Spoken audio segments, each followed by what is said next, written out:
नमस्कार दोस्तों, स्वागत है आप सभी का हमारे YouTube चैनल पर। दोस्तों, आज की इस वीडियो के माध्यम से मैं आपको बताने जा रहा हूँ यदि आप बोरवेल कराना चाहते हैं तो सबसे पहले दोस्तों आपको बोरवेल जहाँ पर करवाना है, आपको जिस ज़मीन पर करवाना है, अपने घर, मकान, निजी ज़मीन या फिर खेत पर, वहाँ आपको सबसे पहले पानी की जाँच करवा लेना है दोस्तों।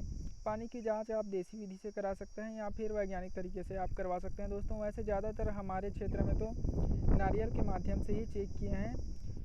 जितना भी बोरवेल है 90% नारियल के माध्यम से ही चेक किए हैं दोस्तों, और सभी में पानी अच्छे से चल रहा है और बोरवेल पूरा सक्सेसफुल है दोस्तों। तो आप भी अपने हिसाब से, अपने तरीके से, आपके यहाँ जो भी सुविधा है उसके हिसाब से आप बोरवेल चेक करवा सकते हैं दोस्तों।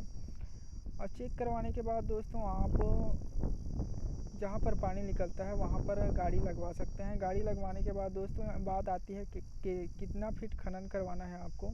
तो दोस्तों आपके जो ज़मीन का सोर्स है पानी का, जितनी गहराई पर आएगा उसके हिसाब से आपको गहरा करवाएंगे दोस्तों।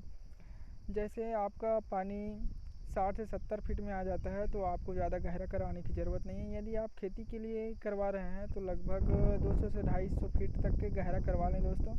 और यदि आप मकान के लिए, आप खाने पीने के लिए, अपने घर के लिए करवा रहे हैं, नहाने धोने खाने पीने के लिए, तो आप दोस्तों 150 से 2 फीट गहरा करवा सकते हैं, 200 फीट तक के गहरा करवा सकते हैं दोस्तों। और दोस्तों यदि आप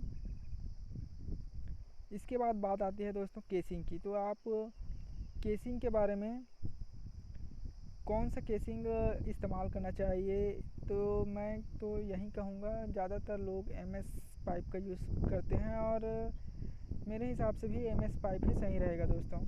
बजट के हिसाब से आदमी जो है MS पाइप आसानी से लगवा सकता है दोस्तों, क्योंकि GI जो पाइप है वो काफ़ी महंगा होता है। लगभग आपको 100-150 रुपया पर फीट के हिसाब से MS पाइप की अपेक्षा आपको 100-150 रुपया एक्स्ट्रा चार्ज लगेगा दोस्तों GI पाइप के लिए। और दोस्तों यदि आप प्लास्टिक का पाइप लगवाएंगे तो प्लास्टिक का पाइप तो सस्ता तो मिल जाता है, बाकी आपको बाद में दिक्कत हो सकती है दोस्तों। जैसे कि आपको मशीन वगैरह निकालना है तो उस टाइम में क्या है, भविष्य में कभी कभार बोरवेल जो है, बोरवेल का मिट्टी खिसक जाता है। मिट्टी खिसकने के कारण दोस्तों केसिंग में दबाव आता है, जिससे प्लास्टिक का जो पाइप होता है आसानी से चिपट जाता है दोस्तों, और उसके कारण से जो है आपका जो मोटर है बाहर नहीं निकल पाएगा दोस्तों।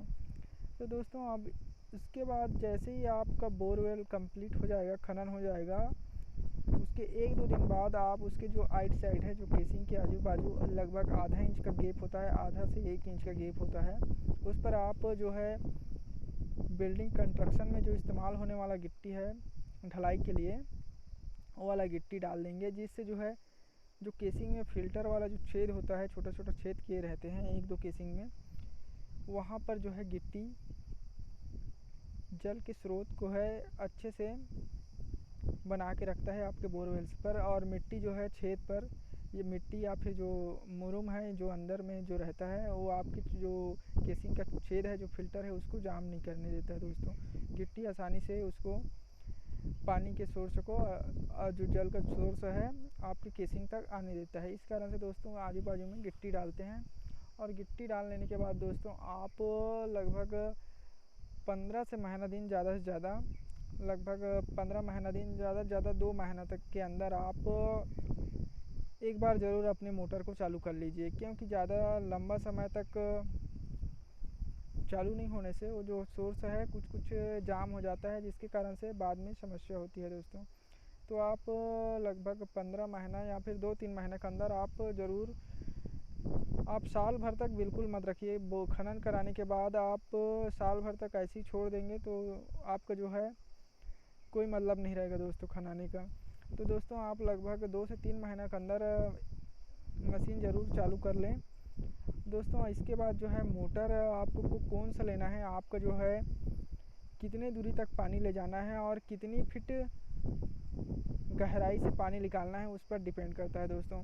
उसके हिसाब से आप HP और जो है मोटर का जो SP है और जो पंप का स्टेज है बढ़ा सकते हैं दोस्तों। जैसे कि आपको 200 से 400 फीट तक आपको पानी ले जाना है या फिर 400 मीटर तक पानी ले जाना है, तो लगभग 4 से 5 स्टेज का जो है पंप आपका आराम से काम कर लेगा दोस्तों। और वहीं आपका जो गहराई है, गहराई लगभग आप का जो पानी 80 फीट में आ जाता है तो बहुत अच्छा है दोस्तों। आपका जो है आराम से 5 स्टेज का जो पंप है निकाल लेगा। 5 से 4 स्टेज का भी काम कर लेगा दोस्तों, लेकिन ज़्यादा अच्छा रहेगा 5 स्टेज का लगाएं।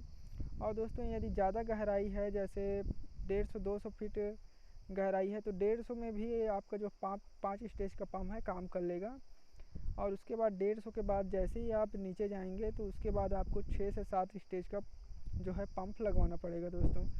जैसे ही आप स्टेज बढ़ाएंगे उसके हिसाब से आप मोटर का जो HP है, जैसे 3 HP का है तो आप 3 से 3.5 4 HP 5 HP का आप उसको भी आप बढ़ाएंगे, जिससे आपका जो है मोटर पर भी धक्का नहीं पड़ेगा और आप लंबे समय तक सही तरीके से आप अपने जो है बोरवेल का इस्तेमाल कर पाएंगे दोस्तों। वैसे दोस्तों आपको मैं बता दूं, लगभग 5, 6, 7, 8 जितने भी स्टेज है सभी में 3 HP का जो मोटर है काम कर लेता है। और दोस्तों ये जो है स्टेज जो है आपकी जो गहराई से पानी निकालता है, जैसे 150 से ज़्यादा गहरा पानी निकालना है तभी आपको 8 स्टेज 6 स्टेज 7 स्टेज का मोटर लग सकता है दोस्तों, जो पंप है। और उससे भी ज़्यादा गहरा से निकालना है, जैसे 200 से 250 के अंदर से, तो आपको 8 से 10 स्टेज का जो है पंप लगवाना पड़ेगा दोस्तों। और लगभग आपको 5 HP का मोटर लगेगा दोस्तों। और साथ ही ये जो स्टेज है आपके दूरी पर भी डिपेंड करता है। यदि आप 6 स्टेज का मोटर लगवाए हो तो आप लगभग 600-500 मीटर तक आप पानी आराम से पहुंचा सकते हैं। और जिस स्पीड में आपका जो पानी निकलेगा सेम उस दूरी पर भी 100 मीटर हो या फिर 200 मीटर 500 मीटर सभी जगह एक ही समान पानी निकलेगा दोस्तों। ये काफ़ी डिपेंड करता है। और जो अंदर में जो पाइप लगाते हैं वो भी दोस्तों आप अपने मोटर के हिसाब से लगवा सकते हैं। जैसे आपका जो मोटर है यदि 3 HP का है तो आप 2 इंच का ही लगाए, 2 से 2.5 इंच का। और यदि दोस्तों आपका जो मोटर 5 HP या फिर 7 HP 8 HP का है तब आप जो है पाइप 3 इंच का लगा सकते हैं दोस्तों, 3 इंच 2.5 इंच का। वैसे 3 HP और 2 HP 2.5 HP का मोटर है तो आप 2 इंच का ही पाइप लगाएं। ज़्यादा मोटा पाइप लगाने से जो पानी का फोर्स है कम देता है दोस्तों।